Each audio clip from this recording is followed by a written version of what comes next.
Hi everyone, welcome to Balu IQ online classes. ఈ వీడియోలో మనం డిస్కస్ చేయబోయే టాపిక్ ఏంటండి అంటే ఇంపార్టెంట్ కాన్స్టిట్యూషనల్ అమెండ్మెంట్స్ గురించి డిస్కస్ చేద్దామండి. ఇప్పటిదాకా మనకి 106 కాన్స్టిట్యూషనల్ అమెండ్మెంట్స్ జరిగాయండి. అయితే ఇందులో అన్ని అమెండ్మెంట్స్ కాకపోయినా కొన్ని అమెండ్మెంట్స్ అయితే ఖచ్చితంగా మనకి ఎగ్జామ్స్లో అడుగుతుంటారు అనమాట, ఇంపార్టెంట్ అమెండ్మెంట్స్ అనేది.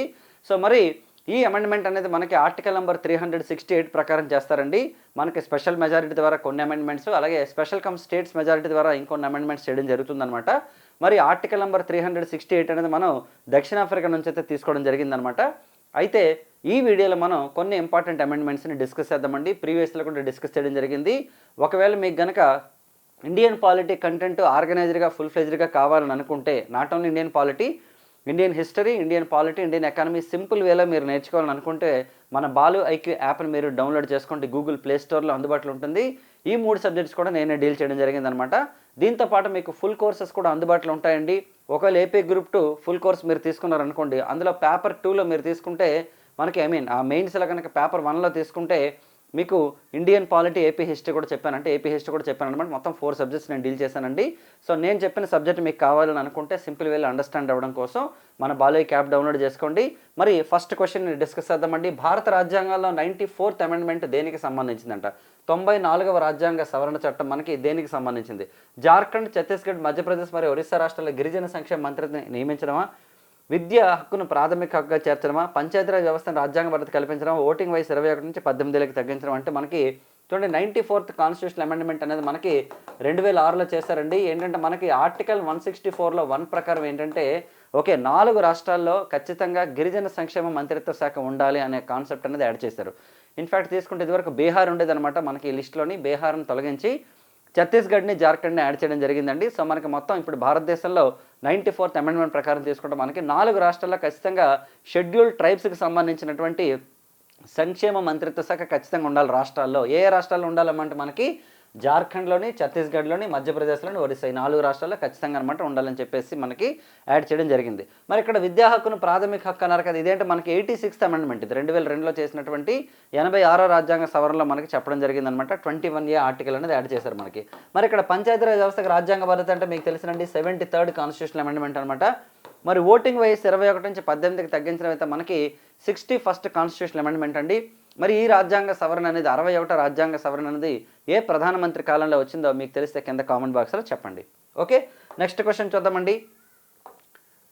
ఓకే, భారత రాజ్యాంగంలో 95వ రాజ్యాంగ సవరణ చట్టం దేనికి సంబంధించింది? మనం ఇందాక 94th అమెండ్మెంట్ ఇచ్చాం కదా, ఇప్పుడు 95th అమెండ్మెంట్ దేనికి సంబంధించిందో చూద్దాం. దీని మీద నీకు ఎక్కువ అమెండ్మెంట్స్ చెప్తాను, అందుకని ఈ క్వశ్చన్ కూడా ఇచ్చాను మీకు నేను. జమ్మూ కాశ్మీర్ ప్రత్యేక ప్రతిపత్తిని రద్దు చేయడమా? లోక్సభ మరియు రాష్ట్ర శాసనసభలో ఎస్సీ ఎస్టీలకు ఉన్న రిజర్వేషన్లు మరో 10 ఏళ్ళు పెంచడమా? విద్యా హక్కు చట్టాన్ని అమలు చేయడమా? ఓటింగ్ వయసును 18 ఏళ్ళకి తగ్గించడమా? సో ఇక్కడ మనం చూస్తే జమ్మూ కాశ్మీర్కి ప్రత్యేక ప్రతిపత్తి రద్దు చేసిన మనకు 2019 అంటే దీనికి రాజ్యాంగ సవరణ చట్టం ఏం లేదు. యాక్చువల్లీ జమ్మూ కాశ్మీర్లో రాష్ట్రపతి పాలన ఉన్నప్పుడు పార్లమెంట్ అనమాట రద్దు చేయడం జరిగింది 2019 ఆగస్టులో అనమాట. మరి లోక్సభ మరియు రాష్ట్ర శాసనసభల్లో షెడ్యూల్ కాస్ట్ మరియు షెడ్యూల్ ట్రైబ్స్కి ఉన్న రిజర్వేషన్స్ని పెంచడం ఇది కరెక్టేనండి. ఎందుకంటే మనకి షెడ్యూల్ కాస్ట్ మరియు షెడ్యూల్ ట్రైబ్స్కి అనమాట రిజర్వేషన్ అయితే మనకి ఉందండి, మనకి 15% అండ్ 7.5% అనేది. సో కాబట్టి 84 స్థానాలు లోక్సభలో షెడ్యూల్ కాస్ట్లకి, అలాగే 47 స్థానాలు షెడ్యూల్ ట్రైబ్స్కి అనమాట ప్రస్తుతానికైతే ఉన్నాయన్నమాట. సో మరి ఈ రిజర్వేషన్స్ అనేది పెంచడం మనకి 95వ రాజ్యాంగ సవరణ అండి. మరి లేటెస్ట్గా తీసుకుంటే 104 అమెండ్మెంట్ ద్వారా మనకి పెంచడం జరిగింది. 2020లో పెంచితే మనకి 2030 వరకు అనమాట యాక్చువల్లీ. సో మరి దీనికి సంబంధించి చాలా రాజ్యాంగ సవరణ చట్టాలు ఉన్నాయి. 8th అమెండ్మెంట్ ఉంది, 23rd అమెండ్మెంట్ ఉంది, 45 ఉంది, 62 ఉంది, అలాగే 79 ఉంది, అలాగే నెక్స్ట్ 95 ఉంది, నెక్స్ట్ వచ్చేసి మనకి 104. మొత్తం ఇప్పటిదాకా అయితే మనకి చాలా అమెండ్మెంట్స్ ఉన్నాయండి. ఒకసారి చూద్దాం అనమాట. చూడండి, 8th అమెండ్మెంట్, 23rd అమెండ్మెంట్, 45, 62, 79. మరి ఇప్పుడు తీసుకుంటే 95th అమెండ్మెంట్ మనం ఈ వీడియోలో చెప్పాము, అలాగే 104 అమెండ్మెంట్ కూడా చెప్పాం అనమాట. సో కాబట్టి ఇవన్నీ కూడా ఏంటండి అంటే ఆర్టికల్ 334 ప్రకారం వాస్తవానికి తీసుకుంటే మనకి ఆర్టికల్ నెంబర్ 330 అండ్ 332 ప్రకారం కూడా మనకి ఇస్తారనమాట. అయితే 334 ఆర్టికల్ ఏం చెప్తుంటే పర్టికులర్గా మనకి లోక్సభలో మరియు రాష్ట్రాల అసెంబ్లీలు అనమాట షెడ్యూల్ కాస్ట్ మరియు ట్రైబ్స్కి సంబంధించినటువంటి రిప్రజెంటేషన్ గురించి డిస్కస్ చేస్తానమాట యాక్చువల్లీ. ఓకేనండి, సో చాలా చాలా ఇంపార్టెంట్ అండి. సో మనకి రిజర్వేషన్ల కాల వ్యవధిని డిసైడ్ చేస్తానమాట ఇది యాక్చువల్లీ. 330 అండ్ 331 ఏం 330 అండ్ 332 ఆర్టికల్స్ ఏం చెప్తా అంటే రిప్రజెంటేషన్ గురించి చెప్తాను అనమాట, వెరీ వెరీ ఇంపార్టెంట్.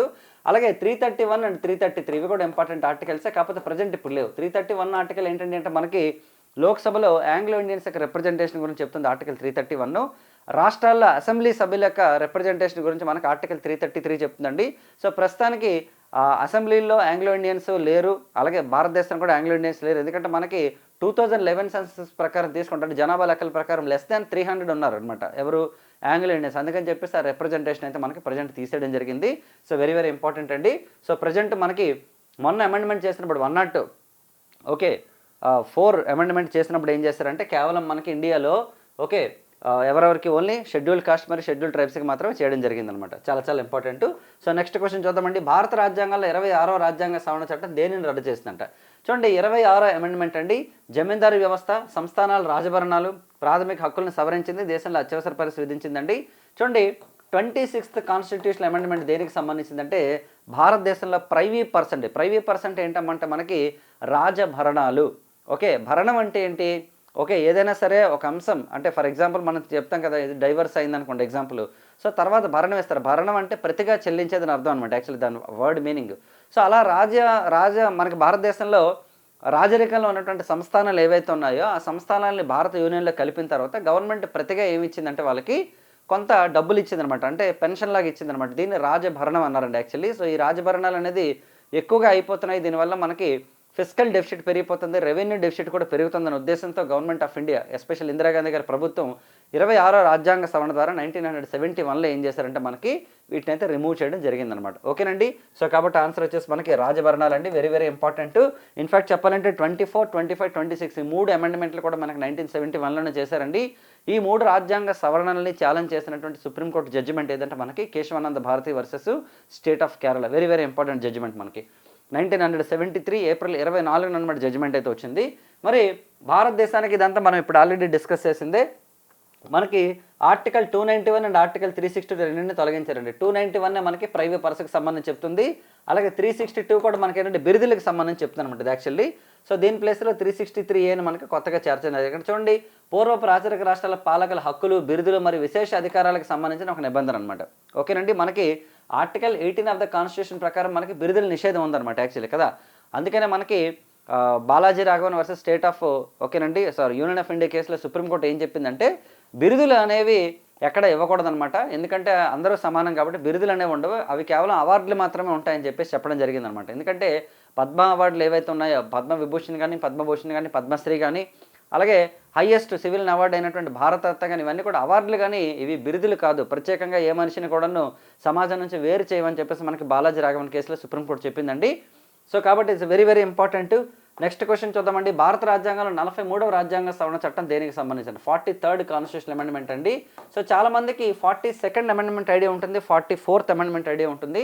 అందుకని నేను 43rd అమెండ్మెంట్ కూడా మీకు చెప్తున్నాను అనమాట. అంటే ఇది తెలియదని కాదు, చాలా మందికి తెలిసే ఉంటుంది, బట్ కన్ఫ్యూజ్ అవుతారు అనమాట ఓవర్లుక్లో. అందుకే నేను మరీ స్ట్రెస్ చేసి చెప్తున్నాను. ప్రాథమిక హక్కులను తొలగించడం, 42వ సవరణలో కోర్టుల యొక్క అధికారాలపై విధించిన పరిమితులను తొలగించి న్యాయ వ్యవస్థ యొక్క అధికారాలను పునరుద్ధరించడం, జమ్మూ కాశ్మీర్ రాష్ట్రానికి ప్రత్యేక హోదా ఇవ్వడం, పంచాయతీరాజ్ సంస్థలకు రాజ్యాంగబద్ధ ఇవ్వడం. చూడండి ఇక్కడ 43rd అమెండ్మెంట్ దేనికి సంబంధించిందంటే 42nd అమెండ్మెంట్ 1976లో ఏదైతే మనకు మినీ కాన్స్టిట్యూషన్ రూపంలో వచ్చిందో దాంట్లో కొన్ని చేంజెస్ చేసిందండి. ఎస్పెషల్లీ 42nd అమెండ్మెంట్ అంటే ఇందిరాగాంధీ గారి ప్రభుత్వం 42వ రాజ్యాంగ సవరణ చేసినప్పుడు ఏం చేశారంటే మనకి ఇండియాలో మనకి ఆర్టికల్ 32 ప్రకారం అలాగే ఆర్టికల్ 226 ప్రకారం రిట్స్ ఉన్నాయి. ఇదైతే సుప్రీంకోర్టు రిట్స్, హైకోర్టు రిట్స్ అయితే 226. ఏవైతే రిట్స్ ఉన్నాయో మనకి 5 రిట్లు ఉంటాయి కదా, హెబియస్ కార్పస్, మ్యాండమస్, ప్రొహిబిషన్, సెర్షరీ, కోవారెంటో. ఈ 5 రకాల రిట్స్ ఏవైతే ఉన్నాయో వాటి యొక్క పరిధిని తగ్గించింది అనమాట.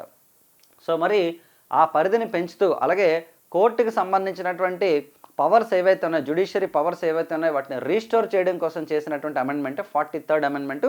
It's very very important. చాలామంది 44 అనుకుంటారు, బట్ 44 కాదండి, ఇది 43rd కాన్స్టిట్యూషనల్ అమెండ్మెంట్ అనమాట. ఓకేనా. మరి నెక్స్ట్ క్వశ్చన్ చూద్దామండి. రైట్. భారత రాజ్యాంగంలో 77వ రాజ్యాంగ సవరణ చట్టం దేనికి సంబంధించింది? 1995లో చేశారు ఇది. మరి 77 అమెండ్మెంట్ చూద్దాం. పంచాయతీరాజ్ సంస్థలకు రాజ్యాంగబద్ధ హోదా కల్పించడం, ఎస్సీ మరియు ఎస్టీ వర్గాలకు పదోన్నతుల ప్రమోషన్స్ కల్పించడం, విద్యా సంస్థల్లో ఆర్థికంగా వెనకబడిన వర్గాలకు రిజర్వేషన్స్ కల్పించడం, లోక్సభలో మహిళలకు రిజర్వేషన్స్ కల్పించడం. చూడండి షెడ్యూల్ కాస్ట్ మరియు షెడ్యూల్ ట్రైబ్స్ వర్గాలకు పదోన్నతుల్లో అంటే మనకి రిజర్వేషన్స్ అయితే మనకి ఫస్ట్ కాన్స్టిట్యూషన్ అమెండ్మెంట్ ద్వారా ఇచ్చారండి. ఆన్సర్ వచ్చేసి మనకి బి అనమాట. చూడండి రిజర్వేషన్స్ అయితే మనకి ఫస్ట్ కాన్స్టిట్యూషన్ అమెండ్మెంట్ నుంచి ఇచ్చారు. అంటే ఫస్ట్ అమెండ్మెంట్లో ఏంటి మనకి 15% ఓకేనండి, అలాగే 7.5% అనమాట ఎడ్యుకేషన్లో ఎంప్లాయ్మెంట్లో మనకి రిజర్వేషన్ ఇవ్వడం జరిగింది షెడ్యూల్ కాస్ట్ మరియు ట్రైబ్స్కి అనమాట. సో అలా కాకుండా ఏం చేస్తారంటే ప్రమోషన్లో కూడా, అంటే ఏదైతే మనకి ప్రమోషన్స్ వచ్చినప్పటికి లేట్ అవుతుంది కాబట్టి అక్కడ కూడా ఈక్వాలిటీ ఉండాలి, అక్కడ కూడా రిజర్వేషన్ ఫెసిలిటీ ఉండాలని ఉద్దేశంతో ఏం చేశారంటే ప్రమోషన్స్లో కూడా రిజర్వేషన్ ఇవ్వడం అనేది మనకి 77వ రాజ్యాంగ సవరణ ద్వారా మనకి యాడ్ చేయడం జరిగిందండి. So very very important. అయితే దీని ద్వారా ఏ ఆర్టికల్ యాడ్ అయింది మీరు కింద కామెంట్ బాక్స్లో చెప్పండి, ఓకేనండి. ఎందుకంటే నేను క్వశ్చన్స్ ఎందుకు అడుగుతుంటానంటే మనం ఎంత కాన్సన్ట్రేషన్ లెవెల్స్ పే చేస్తున్నాం అనేది కూడా ఒక క్వశ్చన్ అనమాట యాక్చువల్లీ మనం చదివేటప్పుడు. సో అందుకని ఏం చేస్తానంటే దాని రిలేటెడ్ క్వశ్చన్స్ అడుగుతూ ఉంటాను. సో మీకు ఒకవేళ ఆన్సర్ తెలిస్తే పెట్టండి, లేదంటే మీరు ఎవరైనా అడిగైనా పెట్టచ్చు. డెఫినెట్గా మీరు పార్టిసిపేట్ చేయడం వల్ల కామెంట్ బాక్స్లో ఏమవుతుందంటే మీకు ఆ ఇంట్రెస్ట్ అనేది ఎన్హాన్స్ అవుతుందన్నమాట. చాలామంది స్టూడెంట్స్ పోస్ట్ చేస్తూ ఉంటారండి నేను క్వశ్చన్ అడిగిన తర్వాత. కాబట్టి నేను ప్రతి వీడియోలో కూడా ఒక 6-7 క్వశ్చన్స్ నేను డిస్కస్ చేసినప్పటికీ తక్కువ టైంలో ఎక్కువ కంటెంట్ నేను చెప్తాను, మీ అందరికీ తెలుసును. ఆ కంటెంట్లోనే నేను మీకు ఖచ్చితంగా ఒక క్వశ్చన్ 2 క్వశ్చన్స్ అయితే అడుగుతాను. దీని రిలేటెడ్ ఆర్టికల్ చెప్పండి, ఓకేనా? రైట్. మరి చాలా చాలా ఇంపార్టెంట్ అండి. 77th అమెండ్మెంట్ 1995 పివి నరసింహారావు గారి ప్రభుత్వంలో వచ్చింది మనకి ఇది. మరి నెక్స్ట్ చూడండి, భారత రాజ్యాంగంలో 9వ రాజ్యాంగ సవరణ చట్టం, ఇది కూడా చాలా ఇంపార్టెంట్. 9th అమెండ్మెంట్ అండి. ఇది దేనికి సంబంధించి చూద్దాం మనం. భూ సంస్కరణ చట్టాలను 9వ షెడ్యూల్లో చేర్చారా? బెరిబారు యూనియన్ ప్రాంతాన్ని పాకిస్తాన్కి బదిలీ చేశారా? నాగాలాండ్ రాష్ట్రానికి ప్రత్యేక హోదా ఇచ్చారా? సిక్కింను ఇండియన్ యూనియన్లో విలీనం చేశారంటే చూడండి, ఇది బెరుబారు యూనియన్కి సంబంధించిందండి. బెరుబారు యూనియన్ ప్రాంతాన్ని పాకిస్తాన్కి బదిలీ చేయడానికి కోసం చేసినటువంటి అమెండ్మెంట్ అనమాట. ఇది 9th కాన్స్టిట్యూషన్ అమెండ్మెంట్ అండి. మరి వాస్తవానికి తీసుకుంటే బెరుబారు యూనియన్ కేసు కూడా ఉంది. ఈ కేసులో సుప్రీంకోర్టు ఏం చెప్పిందంటే మీరు భారతదేశం యొక్క పరిధిలో అంటే డొమెస్టిక్ వేలో మీరు ఏమైనా సరే ప్లేసెస్కి సంబంధించి ఏదైనా అమెండ్మెంట్స్ ఏవైనా చేంజెస్ చేసుకోవాలనుకుంటే మీరు సింపుల్ మెజారిటీతో చేయొచ్చు. కానీ ఒకవేళ కనుక మీరు అవుట్ ఆఫ్ కంట్రీ అంటే దేశానికి సంబంధించి వెలుపల ఏమైనా ఇంటర్నేషనల్ రిలేటెడ్ ఏమైనా చేయాలనుకుంటే ఖచ్చితంగా రాజ్యాంగాన్ని సవరించండి అని చెప్పేసి చెప్పడం జరిగిందండి. సో బేస్డ్ ఆన్ దట్ ఏంటంటే మనకి 9th కాన్స్టిట్యూషన్ అమెండ్మెంట్ అయితే చేయడం జరిగిందనమాట. అలాగే ఇదే బెరుబారు యూనియన్ కేసులో సుప్రీంకోర్టు ఏం చెప్పిందంటే preamble is not part of the Indian constitution అని చెప్పేసి మనకి చెప్పడం జరిగింది. అంటే పీఠిక అనేది రాజ్యాంగంలో అంతర్భాగం కాదు అని చెప్పేసి చెప్పడం జరిగిందనమాట. ఓకేనండి. తర్వాత కాలంలో పీఠిక రాజ్యాంగంలో అంతర్భాగం అని చెప్పారు, అది వేరే విషయం మనకి. ఇక్కడ చూడండి 1958లో జరిగినటువంటి నెహ్రూ మరియు నూన్ ఒప్పందం ప్రకారం వెస్ట్ బెంగాల్లో బెరుబారు యూనియన్ అనే ప్రాంతాన్ని పాకిస్తాన్కి బదిలీ చేయాలని నిర్ణయించారు. న్యాయవాది ప్రాంతాన్ని బదిలీ చేసే అధికారం కార్యనిర్వాహక శాఖ ఉందా అని సుప్రీంకోర్టుని అడిగితే, అంటే ఏదైతే ఎగ్జిక్యూటివ్ బాడీ అంటే ప్రభుత్వానికి ఉందా అని అడిగితే ఒక ప్రాంతాన్ని విదేశాలకు అప్పగించాలంటే ఖచ్చితంగా రాజ్యాంగ సవరణ చేయాలని కోర్టు చెప్పిందనమాట. ఓకేనండి. డైరెక్ట్గా చేయడానికి కుదరదు, ఖచ్చితంగా రాజ్యాంగాన్ని సవరించాలని చెప్పేసి చెప్పడం జరిగిందనమాట. సవరణ సారాంశం సుప్రీంకోర్టు తీర్పును అనుసరించి ఆ భూభాగాన్ని పాకిస్తాన్కి బదిలీ చేసేందుకు పార్లమెంట్ 9వ రాజ్యాంగ సవరణ చట్టాన్ని చేయడం జరిగింది. నెక్స్ట్ చూడండి 11th అమెండ్మెంట్ అండి. మనకి భారత రాజ్యాంగంలో 11వ రాజ్యాంగ సవరణ చట్టం ప్రధానంగా దేనికి సంబంధించిందంట? భారత రాష్ట్రపతి ఎన్నికకి సంబంధించిన విధానంలో మార్పా, లేదా పార్లమెంట్లో ఎస్సీ ఎస్టీ రిజర్వేషన్స్ పొడిగింపా, ఉపరాష్ట్రపతి ఎన్నికను ఎలక్టరల్ కాలేజ్ ద్వారా కాకుండా పార్లమెంట్ ఉభయ సభల సభ్యుల ద్వారా జరపడమా, సర్వోన్నత న్యాయస్థానం యొక్క అధికారాలను తగ్గించడం? చూడండి ఇక్కడ వాస్తవానికి తీసుకుంటే మనకి సి అండి ఆన్సర్ యాక్చువల్లీ. ఓకే, వాస్తవానికి తీసుకుంటే మనకి ఏదైతే ఒకప్పుడు మనకి ప్రెసిడెంట్ ఆఫ్ ఇండియాకి సంబంధించి తీసుకుంటే ఉభయ సభలు అంటే మనకు ఉభయ సభల సంయుక్త సమావేశం ద్వారా అనమాట ఎన్నికలు జరిగాయి అనమాట. అలా కాకుండా 11వ రాజ్యాంగ సవరణ చట్టంలో ఏం చేశారంటే మనకి సెపరేట్గా లోక్సభకు సెపరేట్గా రాజ్యసభకు సెపరేట్గా అనమాట. ఓకేనండి.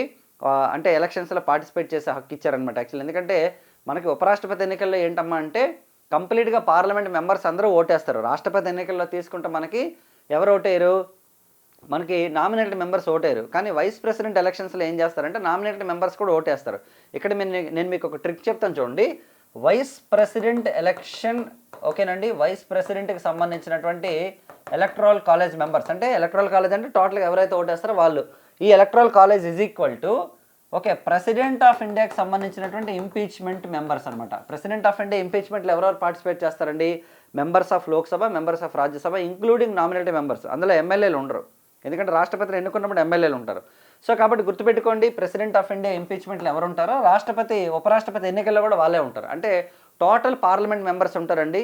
అంటే Lok Sabha members, Rajya Sabha members, including nominated members ఉంటారు ఉపరాష్ట్రపతి ఎన్నికల్లో. అలాగే రాష్ట్రపతి యొక్క మనకి ఇంపీచ్మెంట్ ప్రాసెస్లో కూడా సేమ్ అనమాట, ఆర్టికల్ 61 అది మనకి. సో కాబట్టి ఇది 11th అమెండ్మెంట్ అనేది మనకి ఉపరాష్ట్రపతి ఎన్నికలకు సంబంధించింది అనమాట. దీంతో పాటు ఇంకోటి కూడా యాడ్ చేశారు పాయింట్. ఇక్కడ ఏంటంటే మనకి ఎక్కడైనా సరే ఎలక్టరల్ కాలేజీలో కనుక ప్రెసిడెంట్ కానీ వైస్ ప్రెసిడెంట్ ఎలక్షన్స్లో కనుక ఎలక్టరల్ కాలేజీలో ఎక్కడైనా ప్లేస్ ఖాళీ అయిందనుకోండి, అంటే మొత్తం పార్లమెంట్ సభ్యుల్లో లేదా ఎమ్మెల్యేలో ఎక్కడైనా సరే ఒక వ్యక్తి రాజీనామా చేస్తే ఒకవేళ కనుక బై ఎలక్షన్స్ వచ్చాయనుకోండి, ఆ ఒక వ్యక్తి వేకెన్సీ ఉందని చెప్పేసి ప్రెసిడెంట్ ఎలక్షన్ కానీ వైస్ ప్రెసిడెంట్ ఎలక్షన్స్ కానీ ఆపకూడదు. ఓకేనండి అని చెప్పేసి అనమాట నిబంధన అయితే మనకు మార్చడం జరిగిందనమాట. ఎందుకంటే ఎలక్ట్రల్ కాలేజీలో ఖాళీలు ఉన్నాయన్న ఉద్దేశంతో అనమాట ఎట్టి పరిస్థితుల్లో కూడా ఎన్నికలు ఆపకూడదని చెప్పేసి చెప్పడం జరిగిందనమాట. సో ఇది కూడా మనకి చాలా చాలా ఇంపార్టెంట్. సో ఇవ్వండి ఈ వీడియోకి సంబంధించినటువంటి ఇంపార్టెంట్ కాన్స్టిట్యూషనల్ అమెండ్మెంట్స్ అండి. మనం ఒక వీడియోలో మరో వీడియోలో important articles of the constitution discuss చేద్దాము. ఇంకొక వీడియోలో మనం సుప్రీంకోర్టు జడ్జిమెంట్స్ డిస్కస్ చేద్దామండి. మీకు ప్రతిరోజు కూడా నిన్న ఏపీ హిస్టరీ వీడియో పెట్టాను, ఈరోజు ఇండియన్ పాలిటీ, రేపు కూడా మోస్ట్లీ ఏదో ఒక వీడియో అయితే ఖచ్చితంగా వస్తుందండి. సో డెఫినెట్గా మన యూట్యూబ్ ఛానల్ రెగ్యులర్గా ఫాలో అవ్వండి. అలాగే ఛానల్ని సబ్స్క్రైబ్ చేసుకోండి. ఇందులో మనకి ప్లేలిస్ట్లో కూడా చాలా కంటెంట్ ఉంది. అలాగే మీరు కనుక ఒకవేళ full fledged content material test series కావాలనుకుంటే మన యాప్ ఉంది, బాలుఐక్యూ యాప్. మీకు సింపుల్ వేలో, మీకు చాలా ఈజీ వేలో క్లాస్ వింటే చాలా హాయిగా ప్రశాంతంగా చాలా సింపుల్ వేలో ఈజీ కంటెంట్ ఇంట్రెస్టింగ్గా నేను మీకు నెరేట్ చేయడం జరిగిందనమాట. సో కాబట్టి మీరు కనుక మన ఛానల్ని సబ్స్క్రైబ్ చేసుకుని యాప్ డౌన్లోడ్ చేసుకుంటే డెఫినెట్గా మీ యొక్క టైం అనేది వర్త్ఫుల్గా ఉంటుందన్నమాట. ఖచ్చితంగా మీరు అనుకున్నటువంటి ఎగ్జామ్కి అనమాట మంచి కంటెంట్ అయితే మనం ప్రొవైడ్ చేయడం జరుగుతుంది. మరి నెక్స్ట్ వీడియోలో మళ్ళీ కలుద్దాం. Thank you so much and wish you all the best.